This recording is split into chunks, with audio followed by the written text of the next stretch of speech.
If you are a student, I have got some good news for you. You actually don't need to create any revision resources at all. And you might ask, Tilly, if I don't have any revision resources, how on earth am I going to revise? Unless you have been living under a rock, you will have recognized that there is an abundance of free revision resources on the internet, particularly for standardized exams like GCSEs, A-levels, IB, etc. You tell me which you think is going to be more effective, spending 3 hours making pretty notes or spending 3 hours doing exam practice, using active retrieval and trying to recall information from your long-term memory. It is the latter. You will retain so much more information if you spend your time wisely and you revise in the right way.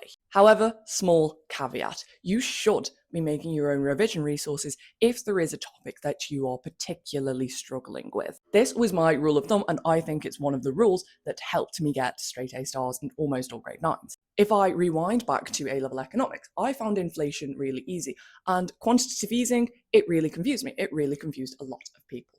I could not just rely on the pre-made revision resources for QE because I didn't get it. And no matter how many times I read it, I needed to write it down and dissect that topic to a much deeper level for it to make sense. So I would have my own notes phrasing information about this topic in my own words, phrasing it in a way that made sense to me. And that's something that you quite simply can't get from online revision resources and pre-made notes because they are usually quite concise and they may not be presented to you in the right way. If you take one thing from this video, I want it to be this.